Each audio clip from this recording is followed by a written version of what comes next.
نحمده ونصلي ونسلم على رسوله الكريم. أما بعد فأعوذ بالله من الشيطان الرجيم. بسم الله الرحمن الرحيم. ولقد أهلكنا ما حولكم من القرى وصرفنا الآيات لعلهم يرجعون. فلولا نصرهم الذين اتخذوا من دون الله قربانا آلهة بل ضلوا عنهم وذلك إفكهم وما كانوا يفترون. وإذ صرفنا إليك نفرا من الجن يستمعون القرآن فلما حضروه قالوا أنصتوا فلما قضي ولوا إلى قومهم منذرين. قالوا يا قومنا إنا سمعنا كتابا أنزل من بعد موسى مصدقا لما بين يديه يهدي إلى الحق وإلى طريق مستقيم. يا قومنا أجيبوا داعي الله وآمنوا به يغفر لكم من ذنوبكم ويجركم من عذاب أليم. ومن لا يجب داعي الله فليس بمعجز في الأرض وليس له من دونه أولياء أولئك في ضلال مبين. أولم يروا أن الله الذي خلق السماوات والأرض ولم يعي بخلقهن بقادر على أن يحيي الموتى بلى إنه على كل شيء قدير. ويوم يعرض الذين كفروا على النار أليس هذا بالحق قالوا بلى وربنا قال فذوقوا العذاب بما كنتم تكفرون. فاصبر كما صبر أولو العزم من الرسل ولا تستعجل لهم كأنهم يوم يرون ما يوعدون لم يلبثوا إلا ساعة من نهار بلاغ فهل يهلك إلا القوم الفاسقون. صدق اللہ العظیم. یہ سورۃ الاحقاف کا آخری رکوع ہے. اللہ سبحانہ و تعالی نے اس رکوع کی ابتدائی آیات میں اہل مکہ کو مخاطب کرتے ہوئے فرمایا کہ دیکھو ہم نے تمہاری دائیں بائیں ارد گرد بہت ساری آبادیوں کو تباہ و برباد کر دیا. قوم سمود، قوم لوط، قوم عاد، ان کے کھنڈرات کو دیکھو. وہ تمہیں ایک قوم کی ویرانی اور تباہی و بربادی کی داستان سنائے. ان سے ذرا پوچھو کہ یہاں کیسی پرتعیش، بڑی طاقتور اور بڑی زور آور اور اپنے جیسا کسی کو نہ سمجھنے والی قومیں آباد تھی. جب انہوں نے قانون الہی کی مخالفت، ظلم و شرارت، بدماشی و عیاشی اور فسق و فجور کا ارتکاب کیا تو اللہ نے ان کو نشان عبرت بنا دیا. یہ آس پاس بہت ساری قومیں تمہارے آباد تھیں. وَلَقَدْ أَهْلَكْنَا مَا حَوْلَكُمْ مِنَ الْقُرَىٰ. کتنی یقیناً ہم نے قومیں ایسی ہلاک کی ہیں جو تمہارے ارد گرد آباد تھیں. ان کی آبادیاں تھیں، بستیاں تھیں، ان کے شہر تھے قرا. وَصَرَّفْنَا الْآيَاتِ. اور ہم اپنی آیات اور نشانیاں، احکامات مختلف طریقوں سے بیان کر رہے ہیں تاکہ تم اللہ کے احکامات اور قوانین کی طرف لوٹو. لعلہم یرجعون. ان کے سامنے بھی ہم نے اپنی آیات بیان کی، اپنے انبیاء کے ذریعے سے مختلف معجزات، مختلف نشانیاں، مختلف اللہ نے اپنے احکامات انبیاء کے ذریعے ان کی طرف نازل کیے. اور ان پیغمبروں نے ہر اعتبار سے اپنی قوم کو سمجھایا، لیکن وہ قوم سمجھنے والی نہیں تھی. اور ہم نے آیات تو انہیں اس لیے دکھائی، معجزات دکھائے تاکہ وہ شاید اللہ کے احکامات کو سمجھے، ان کی طرف لوٹے. اسی طرح تمہیں بھی اللہ کے رسول صلی اللہ علیہ وسلم تمہارے سامنے اپنے احکامات، اللہ کے احکامات بیان کر رہے ہیں تمہارے سامنے، لیکن تم سوچ نہیں رہے، ان کی غور و فکر نہیں کر رہے، الٹا ان کی مخالفت اور دشمنی میں حد سے بڑھتے جا رہے. فلولا نصرهم الذين اتخذوا من دون الله قربانا آلهة. پھر ایسا کیوں نہیں ہوا اللہ کو چھوڑ کر جن طاقتوں قوتوں پر ان کا اعتماد، بھروسہ اور سہارا تھا، جن کو وہ خدائی کا درجہ دیے ہوئے تھے، بہت ساری قومیں تو خود ساختہ پتھروں کو معبود بنائی ہوئی تھی، بہت ساروں نے تو انسانوں کو خدائی کا درجہ دے رکھا تھا، جیسے فرعون، وہ کیا کہتا تھا، انا ربکم الاعلی، میں ہی تمہارا سب سے بڑا رب اور پروردگار ہوں، اور وہ قوم اس کو اپنا خدا سمجھتی تھی۔ نمرود کا یہی حال، اور اسی طرح بڑے بڑے جو طاقتور دنیا میں ظالم حکمران گزرے ہیں جنہوں نے اپنے آپ کو خدا بنائے رکھا، تو پھر جب اس قوم پر تباہی آئی تو پھر یہ ان کے معبود، یہ ان کے خدا ان کی مدد کے لیے کیوں نہیں پہنچے؟ کیوں نہیں انہوں نے ان کو بچایا؟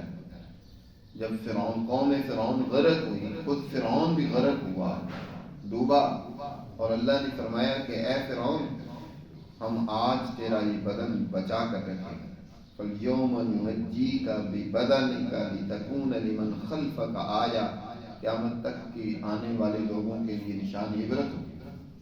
آج بھی قاہرہ کے عجائب گھر میں فرعون کا وہ جسد موجود ہے، انسانیت کے لیے عبرت ہے۔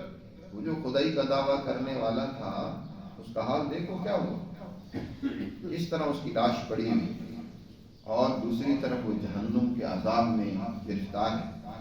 تو اسی طرح یہ تمہارے معبود جن کو تم نے بڑے قرب کا ذریعہ، نجات کا ذریعہ، اور اللہ کے تقرب کا، بہت سارے تو ایسے تھے جو جنہوں نے یہ خدا بنا رکھے تھے کہ یہ ہمارے خدا، بڑے خدا تک، یعنی اللہ سبحانہ و تعالیٰ تک پہنچنے کا ذریعہ۔ اللہ نے تو کوئی یہاں اپنی ذات تک پہنچنے کے لیے درمیان میں وسیلے، ذریعے نہیں قائم کیے، براہ راست اس سے تعلق قائم کرو۔ اس سے تعلق قائم کرنے کا طریقہ تو اس کے احکامات ہیں، اس کے احکامات پر عمل کرو۔ یہی احکامات ذریعے ہیں اللہ کے قرب کا۔ اللہ کے قوانین پر عمل کرو، ان کی تعلیمات پر عمل کرو۔ اللہ کی تعلیمات پر تو عمل کرتے نہیں ہو، بندوں کو ڈھونڈنے چل پڑتے ہو کہ کون اللہ تک ہمیں پہنچا دے گا، اور پھر اللہ پر قیاس کرتے ہیں، اللہ کو قیاس کرتے ہیں دنیا کے جھوٹے خداؤں، حکمرانوں پر، کہ کسی حکمران تک پہنچنا ہو تو درمیان میں ظاہر ہے بہت سارے واسطے اور ذریعے چاہیے ہوتے ہیں۔ تو اسی طرح اللہ تک بھی پہنچنے کے لیے ہمیں ذریعے اور واسطے کی ضرورت ہوتی ہے، تو ہم اس لیے ان کی کیا کرتے ہیں، پرستش کرتے ہیں۔ تو پھر جب اللہ کی گرفت آتی ہے ایسی قوم اور افراد پر، تو وہ ذریعے اور وسیلے، وہ جن کو تم نے خدا کے قرب کا ذریعہ بنا رکھا تھا، تو وہ تمہیں آ کر تمہاری سفارش کرتے، تمہیں بچاتے، تمہاری کسی کام آتے، کیوں نہیں؟ اللہ سبحانہ و تعالیٰ یہ بات ان الفاظ میں سمجھا رہے ہیں، فلولا نصرهم الذی، کیوں نہ ان کی مدد کی ان طاقت اور قوتوں نے، الذین اتخذوا من دون اللہ، جن کو انہوں نے اللہ کو چھوڑ کر آلیہ، خدا بنا رکھا تھا، اور قربان، قرب کا ذریعہ بنا رکھا تھا، اللہ کے قرب کا ذریعہ بنا رکھا تھا کہ یہ اللہ کے تقرب کا، اس کے قریب لے جانے کا ذریعہ ہے، تو وہ ان کی مدد کو کیوں نہیں پہنچی؟ بل ضلوا عنہم، بلکہ جب اللہ کی گرفت آئی سب کے سب غائب ہو، کوئی بھی ان میں سے تمہارے کام نہیں آیا، بلکہ وہ خود گرفتار عذاب ہوئے، جیسے کہ فرعون اور اس طرح کے۔ بل ضلوا عنہم وذالک افکم، اور یہ جو اس طرح کی باتیں کرتے ہیں نا، یہ محض ان کے گھڑنتو باتیں، بے بنیاد باتیں، جو انہوں نے خود ساختہ یہ باتیں بنا دی ہیں۔ اللہ نے ایسی بات تو کوئی نہیں کہی۔ وذالک وما كانوا يفترون، اور یہ وہ باتیں ہیں جو انہوں نے خود ہی تیار کر لی ہیں، اختراع پردازی، جھوٹ، جس کی کوئی حقیقت نہیں۔ آج بھی بہت سارے اس طرح کی ذہنیت رکھنے والے ہیں، کم ظرف انسان اس طرح کی باتوں کا، جہالت کا شکار ہے، اور وہ اس طرح کی وہموں اور اس طرح کی خرابیوں میں مبتلا ہے۔ قرآن کھول کھول کر یہ باتیں سمجھا رہا ہے۔ جہاں اس طرح کا شرک عوام میں موجود ہے، اسی طرح کا شرک سیاسی اعتبار سے، معاشی اعتبار سے، اور اسی طرح کے شرک کی اور بہت ساری صورتیں آج معاشرے میں موجود ہیں۔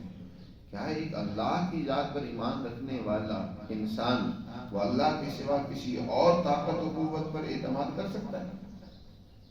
کہ وہ کسی اور طاقت کا احترام کرتا ہے، عزت کرتا ہے، تو وہ اس وجہ سے کرتا ہے کہ اس اللہ نے اس کی عزت احترام کو حکم دیا، چاہے وہ ماں باپ ہو، چاہے وہ استاد ہو، چاہے وہ پیر و مرشد ہو، چاہے وہ عالم ہو، چاہے وہ کوئی بڑی اور شخصیت ہو۔ اس کی وہ عزت احترام کرتا ہے، اس کی خدمت کرتا ہے، تو اس وجہ سے کہ اس اللہ نے اس کو حکم دیا کہ یہ کام کرو، وہ اللہ کی نسبت سے ان کی خدمت کرتا ہے۔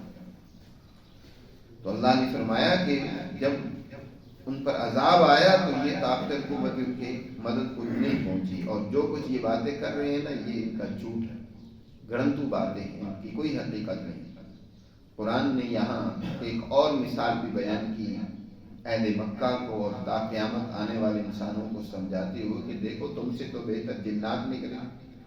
نبی کریم صلی اللہ علیہ وسلم کی بعثت جن و انس سب کی طرف، آپ انسانیت کے بھی صرف رسول اور نبی نہیں تھے بلکہ جنات کے بھی، اس کائنات کی تمام مخلوقات کے آپ نبی اور رسول ہیں، اور خاص طور پر یہ دو مخلوقات مکلف ہیں، ان کو ذمہ دار بنایا گیا شریعت کا، انسانوں کو بھی اور جنوں کو بھی۔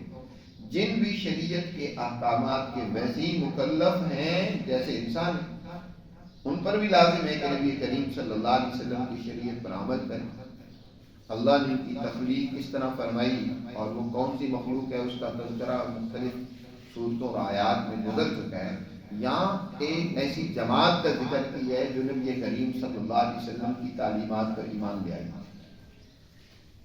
آپ صلی اللہ علیہ وسلم طائف کے سفر سے، جب آپ کا سفر طائف کا ہوا 90 میں، آپ صلی اللہ علیہ وسلم طائف تشریف لے گئے نبوت کے 10ویں سال کے آخری دور میں، اور وہاں جا کر آپ صلی اللہ علیہ وسلم نے وہاں کے سرداروں کو دعوت دی۔ 3 بھائی تھے جو اپنی قوم کے سردار تھے، اور ان میں سے ایک بھائی کی شادی بھی قریش کے ہاں ہوئی تھی، اس اعتبار سے رشتہ داری بھی تھی۔ آپ صلی اللہ علیہ وسلم ان کے یہاں گئے اور ان کو دین اسلام کا پیغام دیا اور اس کو قبول کرنے کی ترغیب دی، تو انہوں نے سب نے بہت برا سلوک کیا۔ بعض نے تو بات کرنا مناسب نہیں سمجھی، اور بعض نے تو اس سے آگے بڑھ کر حضور صلی اللہ علیہ وسلم کی تذلیل کی کوشش کی، حضور صلی اللہ علیہ وسلم کو اذیت پہنچانے کے درپے ہوئے۔ صورت آپ صلی اللہ علیہ وسلم انتہائی مجروح دل، زخمی جسم وہاں طائف سے واپس تشریف لا رہے تھے، تو آپ نے وادی نخلہ میں قیام کیا، رات وہاں گزاری، اور وادی نخلہ ہی میں تھے تو آپ صلی اللہ علیہ وسلم نے فجر کی نماز میں اللہ کے قرآن کی تلاوت کر رہے تھے، تو وہاں جنات کی جماعت جو اس تلاش میں نکلی ہوئی تھی پہلے ہی کہ دیکھیں دنیا میں کیا انقلاب برپا ہو گیا، کہ پہلے جنات آسمانوں پر چلے جاتے تھے اور آسمانوں پر پہنچ کر آسمانوں میں آسمان دنیا کے قریب چھپ چھپا کے فرشتوں کی باتوں کو سن لیتے۔ اللہ کا ایک نظام ہے اس دنیا کے بارے میں کہ اللہ نے جو فیصلہ نازل کرنا ہوتا ہے نا، تو سب سے پہلے اونچے درجے کے جو فرشتے ہوتے ہیں جن کو حضیرت القدس کے فرشتے کہا جاتا ہے، جو اللہ کے انتہائی بارگاہ مقدس کے فرشتے ہیں، ان میں اللہ کا حکم اور فیصلہ نازل ہوتا ہے، اور پھر وہاں سے وہ آرڈر جاری ہوتا ہے تو دیگر آسمانی فرشتوں میں اس کو ڈسکس کیا جاتا ہے، اور پھر دنیا میں اس کا نزول ہوتا ہے۔ تو فرشتے جب وہ آپس میں بات چیت کر رہے ہوتے تھے تو جنات وہاں چوری چھپے ان کی کچھ باتیں سن لیتے تھے، اور پھر آ کر دنیا میں اپنے اپنے جو ان کے ہوتے تھے، جن کے ساتھ ان کا تعلق ہوتا تھا، جو ان کے گرو ہوتے تھے یا چیلے ہوتے تھے، اپنے کاہن، ان کو ان کے ذہن میں وہ بات ڈالتے تھے، کچھ خود جھوٹ اس میں شامل کرتے، کچھ کاہن اس میں جھوٹ شامل کر کے وہ لوگوں کے سامنے غیبانی کی بات کرتا ہے۔ ان میں سے ایک سچی بات ہوتی تھی، 99 جھوٹی باتیں ہوتی تھی۔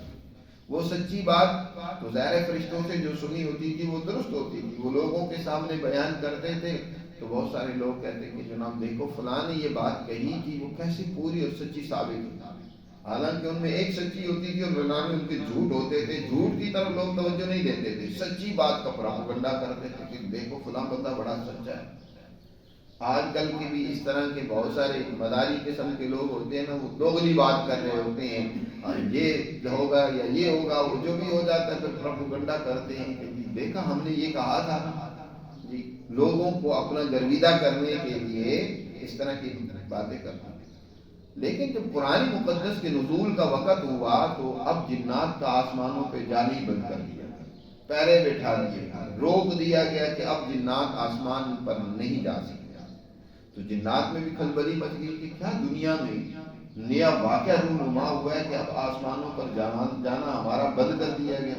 کوئی جانے کی کوشش کرتا ہے تو اس کے اوپر ایک ستارہ بم جیسے لگتا ہے نا، ایسے بم کی طرح، راکٹ لانچر کی طرح اس کے اوپر وہ برستا ہے اور اس کو بسم کر کے رکھ دیتا ہے. اس کے اوپر گویا کہ ایک راکٹ چلتا ہے اور وہ وہاں سے بسم ہو کر جل کر خاک ہو جاتا ہے.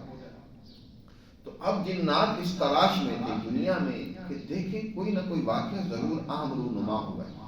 اس طرح کی ایک جنات کی جماعت یہاں وادی نخلا میں موجود تھی. حضور صلی اللہ علیہ وسلم نے جب فجر کی نماز میں قرآن مجید پڑھا اور انہوں نے سنا، سمجھ گئے کہ یہی وہ کلام مقدس ہے، یہی وہ تعلیمات ہیں جس کی وجہ سے اب ہمارے اوپر آسمانوں پہ جانا بند کر دیا گیا.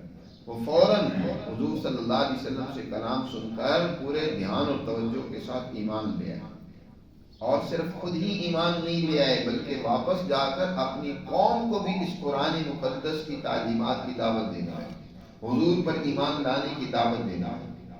تو کہا جا رہا ہے کہ دیکھو تم سے تو بہتر پھر وہ جنات ہی نکلے کہ جنہوں نے قرآن سنا، اس کو قبول کیا، اس پر ایمان لے آئے، اپنی قوم کو دعوت دی. اور تم جو ہے تمہارے پیغمبر تمہارے انسانوں میں سے ہیں، تمہارے اپنے خاندان کے ہیں، انہوں نے 40 سال تم میں شب و روز گزارے، تم ان کی عظمت اور بڑائی کو سمجھتے اور پہچانتے ہو، لیکن جب انہوں نے اللہ کا پیغام تمہیں سنایا تو تم دشمن بن گئے. یہ جنات کا واقعہ حضور صلی اللہ علیہ وسلم کے ساتھ متعدد بار پیش آیا کہ جنات حضور کی خدمت میں آتے تھے اور حضور صلی اللہ علیہ وسلم سے تعلیمات حاصل کرتے تھے. مکہ میں بھی تقریباً علامہ قرطبی نے بیان کے 6 مرتبہ یہ واقعہ پیش آیا. مدینہ منورہ میں بھی کئی مرتبہ واقعہ پیش آیا. ایک دفعہ حضور فاروق رضی اللہ تعالیٰ عنہ جمعے کی خطاب میں فرمانے لگے، کیا سوید بن مقرب تم میں ہے؟ کسی نے کوئی جواب نہ دیا. اس طرح سال گزر گیا. سال کے بعد پھر فرمایا خطبے کے دوران، کیا تم میں سوید بن مقرب ہے؟ ابھی یہ سوال ہی کیا تھا کہ اتنی دیر میں ایک بزرگ آئے اور انہوں نے آ کر کہا کہ میں حاضر ہوں. حضرت فاروق رضی اللہ تعالیٰ عنہ نے فرمایا کہ تم ان صحابہ کو اپنے ایمان لانے کا واقعہ سناؤ ذرا. انہوں نے کہا کہ میں ہندوستان میں تھا، میرے تابع ایک جن تھا، اور وہ جن ایک دن مجھے کہتا ہے، میں رات سویا ہوا تھا بلکہ، اس نے کہا کہ اے سوید بن مقرب اٹھو، اب امر یہ اٹھو اور یہاں سے مکہ پہنچو. اب حضور صلی اللہ علیہ وسلم کے خاندان کا قصی بن کلاب کا نام لے کر ان کا کہ اس میں ایک اللہ کا نبی مبعوث ہوا ہے، اب جاؤ ان پر ایمان لے آؤ، اسی میں تمہاری کامیابی ہے. ایک دن بھی اسی طرح اس نے مجھے کہا، دوسرے دن بھی، تیسرے دن بھی، حتیٰ کہ میرے دل میں ایمان کی رغبت اور اسلام قبول کرنے کی کشش پیدا ہوئی. آخر میں نے اونٹ لیا اپنا اور وہاں سے چلا، اور میں حضور صلی اللہ علیہ وسلم کی خدمت میں پہنچا تو حضور صلی اللہ علیہ وسلم کو سلام کیا. حضور نے دیکھتے ہی فرمایا، سوید جس نے تمہیں میرے پاس لایا ہے نا، جو تمہیں میرے پاس لے کر آیا، میں اسے بھی جانتا ہوں، تمہیں بھی جانتا ہوں جی. اور حضور صلی اللہ علیہ وسلم نے مسکرا کر جب حضرت سوید سے یہ فرمایا تو حضور صلی اللہ علیہ وسلم پر ایمان لیا، اور چند اشعار انہوں نے کہا، اللہ کے رسول میں نے کچھ اشعار کہے ہیں، آپ اجازت دیں تو میں آپ کو سناؤں، جس میں وہ آپ صلی اللہ علیہ وسلم پر ایمان لانے اور اللہ کی وحدانیت کا تذکرہ تھا. حضور صلی اللہ علیہ وسلم نے جب وہ اشعار سنے تو مسکرائے اور اس کے بعد ان کا ایمان قبول فرمایا، ان کے لیے دعائیں کی.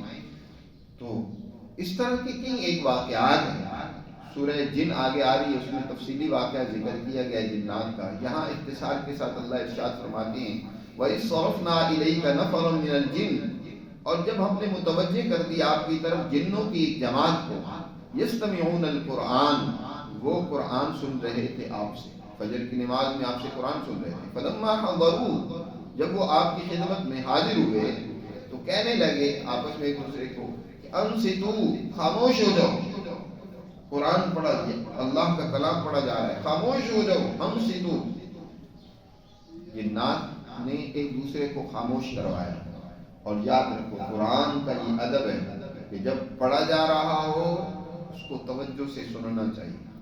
آج ایک اور بہت بڑی قرآن کی توہین ہوتی ہے، دکانوں کے اوپر صبح صبح سورہ یاسین یا کوئی صورت لگا دیں گے اور خود باتیں کر رہے ہوتے ہیں، سمجھتے برکت آ رہی ہوتی ہے، حالانکہ سب سے بڑی بے برکتی اسی سے ہو رہی ہوتی ہے کہ تم اللہ کا قرآن پڑھا جا رہا ہے، اس کی طرف بجائے توجہ دینے کے اللہ کا حکم تو یہ کہ اذا قرئ القرآن فاستمعوا له وانصتوا، پورے توجہ اور دھیان کے ساتھ اس کو سنو اور خاموش ہو جاؤ، لیکن تم اللہ کے حکم کی خلاف ورزی کر رہے، گناہ کر رہے، اس کی بے ادبی اور توہین کر رہے ہو۔ کیا جہاں قرآن کی توہین ہو رہی ہو وہاں برکتیں آتی ہیں؟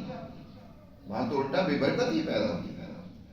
اس سے بہتر تو یہ ہے کہ نہ لگاؤ تلاوت، تم نے وہ ریکارڈنگ لگا دی، خود تلاوت کرتے نہیں ہیں اور اس کو جو لگائی گئی ہے اس کو بھی سنتے ہی نہیں ہیں، یا تو دھیان اور توجہ سے سنیں، کوئی اور بیٹھا ہو تو اس کو بھی خاموش کروائیں، لیکن وہ باتیں کر رہے ہوتے ہیں۔ قرآن اگلے دن وہ حجام کے پاس گیا تو وہاں بھی اسی طرح، پھر میں نے اس کو سمجھایا کہ یا تو توجہ سے سنو یا خاموش ہو جاؤ، توجہ سے سنو یا اس کو بند کر دو۔ تو اللہ تعالیٰ نے یہاں ذکر کیا کہ وہ جنات جو ہیں وہ حاضر ہوئے اور انہوں نے ایک دوسرے کو کہا انصتو، خاموش ہو جاؤ، قرآن دھیان سے سنو۔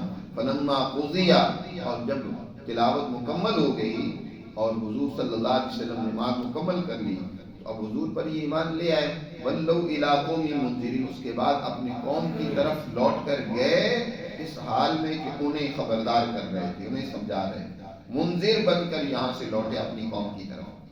حضور صلی اللہ علیہ وسلم پر ایمان لے آئے اور جا کر اپنی قوم کو بھی تنبیہ کی اور کہنے لگے اپنی قوم کو، قالوا یا قومنا، اے ہماری قوم، انا سمعنا کتابا انزل من بعد موسیٰ، بے شک ہم نے سنا ایک ایسی کتاب کو جو موسیٰ علیہ السلام کے بعد اتاری گئی، اس سے پہلے ایک ایسی عظیم کتاب موسیٰ علیہ السلام پر اتری تھی اور اس کے بعد یہ اب اللہ کا کلام ہے۔ موسیٰ علیہ السلام کی کتاب، اس کو بھی قرآن نے کتاب سے بیان فرمایا ہے، وہ ایک جامع کتاب تھی، اپنے دور کی رہنمائی کرنے والی تھی۔ یہ انجیل یا زبور یہ بعد میں در حقیقت اسی کے ساتھ ملحق ہے۔ بابل جس میں تورات کو اصل میں قدیم انجیل کہا جاتا ہے، قدیم انجیل سے مراد وہی موسیٰ علیہ السلام پر اتری ہوئی تورات ہے، اسی کی تفسیر جو ہے جس کو جدید انجیل سے تعبیر کیا جاتا ہے، وہ حضرت عیسیٰ علیہ السلام نے اس کی تفسیر یا تشریح کی ہے۔ حضرت عیسیٰ علیہ السلام کی تعلیمات جو ہیں وہ در حقیقت وہی اس تورات کی وضاحت پر ہے، اور حضرت عیسیٰ سے پہلے داؤد علیہ السلام کی زبور بھی در حقیقت وہی اس انجیل تورات ہی کی مزید وضاحت اور تفصیلات تھی۔ بعد میں تو ان کے پیروکاروں نے ان میں ہی بہت زیادہ رد و بدل اور تبدیلیاں کر دی ہیں، لیکن اپنے دور میں یہ کتاب موسیٰ علیہ السلام پر جو اتری تھی ایک سچی رہنما کتاب تھی، اس کا وہ تذکرہ کر رہے ہیں جنات ہیں، اس کو بھی سن رکھا تھا انہوں نے، یا موسیٰ علیہ السلام کے دور کے بھی یہ لوگ ہو سکتے ہیں، تو انہوں نے کہا اپنی قوم کو جا کر کہ ہم نے ایک ایسی کتاب سنی ہے انزل من بعد موسیٰ، موسیٰ علیہ السلام کے بعد اب نازل ہوئی ہے، مصدقا لما بین یدیہ، اور اپنے سے پہلی جو تعلیمات ہیں یعنی تورات کی صورت میں، زبور انجیل کی صورت میں، اس کی تصدیق و تائید کرنے والی ہے، یہدی الی الحق، اور حق کی طرف رہنمائی کرتی ہے، وإلی طریق مستقیم، اور بالکل درست اور سیدھے راستے کی طرف رہنمائی کرتی ہے۔ تین باتیں ہیں، ایک مصدق ہے، یاد رکھو جو اللہ کا سچا نبی ہوتا ہے، سچا انسان ہوتا ہے، وہ اپنے پیش رو اچھے لوگوں کی تردید نہیں کرتا بلکہ ان کی تائید کرتا ہے، ان کے اس جدوجہد کو سراہتا ہے، اپنے آپ کو اسی کے ساتھ جوڑتا ہے۔ نبی کریم صلی اللہ علیہ وسلم نے بھی اپنے آپ کو اپنے سابقہ انبیاء کے ساتھ جوڑا، اپنی تعلیمات کو بھی اسی کا ایک تسلسل بتلایا۔ یہ نہیں ہے کہ آپ نے فرمایا کہ میں نیا کوئی نبی نہیں ہوں، اسی صورت میں پہلے گزر چکے ہیں کہ آپ فرماتے ہیں قل ما كنت بدعا من الرسل، میں یہ نہیں کہتا کہ میں ہی رسول ہوں، مجھ سے پہلے کوئی رسول نہیں آئے۔ آپ نے اپنے آپ کو سابقہ انبیاء اور ان کی جدوجہد کا ایک تسلسل قرار دیا کہ وہ بھی اپنے دور میں اللہ کی ہدایت اور تعلیم انسانیت کے سامنے پیش کرتے رہے اور اس حوالے سے جدوجہد کرتے رہے، اسی سلسلے کی آخری کڑی میں۔ تو اسی طرح کتابیں، تو ایک تو یہ کہ قرآن مقدس پہلی تعلیم، اس لیے آج کل جو ہے نا یہ بھی بہت بڑا فتنہ ہے. لوگ مذاہب کے درمیان میں اختلاف پیدا کرنے کی کوشش کرتے ہیں جی، اور یہ دکھلانے کی کوشش کرتے ہیں کہ وہ جھوٹا مذہب ہے، وہ غلط مذہب ہے. بھائی آج جو انہوں نے غلطیاں کر رکھی ہیں ان غلطیوں کی تو نشاندہی کریں، لیکن اپنے دور کے سچے مذاہب اس کی نفی نہیں کرنی چاہیے. یعنی یہودیت اپنے دور کا سچا مذہب تھا، ان پر نازل ہونے والی کتاب و تعلیمات اپنے دور کی، اور اسی طرح عیسائیت اپنے دور کا سچا مذہب تھا. اب مذاہب کے درمیان میں ٹکراؤ پیدا کر دیا جائے کہ وہ مذہب غلط ہے یہ غلط ہے، نہیں، اپنے دور کے وہ سچے مذاہب تھے. آج ان مذاہب کی صحیح اور درست کوئی صورت موجود ہے تو وہی ہے جو اسلام پیش کر رہا ہے. لہذا آج اگر ان مذاہب کی تعلیمات کو بھی تم نے سمجھنا ہے، ان پر عمل کرنا ہے، تو اس کی صورت یہی ہے کہ قرآن مقدس کو جس نے ان تمام سچائیوں کو اپنے اندر جمع کر لیا ہے اس پر ایمان لے. اس پر عمل کرو گے تو یہودیت پر بھی عمل ہوگا، اس پر عمل کرو گے تو عیسائیت پر بھی عمل ہوگا. اگر تم اس کی نفی کر دو اور کہو کہ ہم تو صرف اس مذہب کو جو ایک دور میں تم بھی کہتے ہو سچا ہے اسی کو مانتے ہیں، تو پھر یاد رکھو تم نے اس سچائی کو نہیں صحیح طریقے سے تسلیم کیا. اس میں تو بہت ساری باتیں تم نے خود شامل کر رکھی ہیں، تمہارے بعد کے لوگوں نے شامل کر رکھی ہیں. نالے وہ ایک دور کے لیے یہ ایک اصول ہوتے ہیں اور ایک ان کے بائیلاز ہوتے ہیں، یہ ایک بنیادی ضابطے ہوتے ہیں. تو جو بائیلاز ہوتے ہیں وہ بدلتے رہتے ہیں، ہر دور کی ضرورت کے تحت ان میں تبدیلیاں ہوتی رہتی ہیں، جن کو شریعت کہا جاتا ہے. شریعت لکل امت جعلنا منکم شرعۃ ومنہاجا، ہر امت کے لیے شریعت الگ الگ ہوتی ہے. یعنی اس شریعت کہتے ہیں ان اصولوں پر عمل کرنے کا طریقہ کار، جو اللہ کی وہ بنیادی تعلیمات ہوتی ہیں ان پر عمل کرنے کا جو ایک راستہ ہوتا ہے، طریقہ ہوتا ہے، وہ ہر دور کے لیے الگ ہو سکتا ہے. تو آج کے دور قیامت تک کے لیے اب جو شریعت ہے، جو طریقہ کار ہے اللہ کے بنیادی اصولوں پر عمل کرنے کا، وہ وہی ہے جو اسلام نے پیش کیا جی. لہذا اسلام کا پہلے مذاہب سے ٹکراؤ نہیں ہے، بلکہ انہی کی وضاحت ہے، ان اصولوں کی تشریح ہے. آج کے دور میں کیسے ان پر عمل کرنا ہے قرآن نے اس کو واضح کیا. تو اس لیے فرمایا کہ وہ کہتے ہیں کہ ایک اللہ نے ایسی کتاب نازل کی ہے کہ یہدی الی الحق، جو حق کی طرف رہنمائی کرتی ہے، وَإِلَىٰ طَرِیقٍ مُسْتَقِیم، اور سیدھا اور درست راستہ بتلاتی ہے اللہ کے ان بنیادی اصولوں اور ضابطوں اور قوانین کی طرف، جو راستہ جاتا ہے اس کی طرف رہنمائی کرتی ہے. مزید وہ کہتے ہیں اپنی قوم کو، یا قومنا، اے ہماری قوم، اجیبوا داعی اللہ، تم اللہ کی طرف بلانے والے کی اس دعوت کو قبول کرو، وآمنوا بھی، اور اس پر ایمان لے آؤ، یغفر لکم من ذنوبکم، اللہ تمہاری غلطیوں کو معاف کر دے گا، اور ویجرکم من عذاب علیم، اور تمہیں دردناک قسم کے عذاب اور سزا سے بھی بچائے گا. اور اس کے مقابلے میں جس نے اللہ کے داعی کی دعوت کو قبول نہیں کیا، یہ داعی سے مراد اللہ کا قرآن بھی ہے جو انسانیت کو ہدایت کی طرف دعوت دے رہا ہے، اور خود نبی کریم صلی اللہ علیہ وسلم بھی ہیں. تو جس نے ان کی دعوت کو قبول نہیں کیا، یاد رکھو فلیس بمعجز فی الارض ولا فلیس له بمعجز فی الارض، وہ زمین میں اللہ کو بے بس اور عاجز نہیں کر سکتا. اگر اللہ کی بات کو نہیں مانے گا اپنی نقصان کرے گا، اللہ کا کوئی نقصان نہیں کر سکتا. فلیس بمعجز فی الارض ولیس له من دونه اولیاء، اور اللہ کے سوا اس کو کوئی ولی اور مددگار نہیں ہوگا. جب اللہ کی گرفت اور پکڑ آئے گی کوئی اسے بچا نہیں سکے گا. اولئک فی ضلال مبین، اور یہی لوگ کھلی گمراہی میں مبتلا ہیں.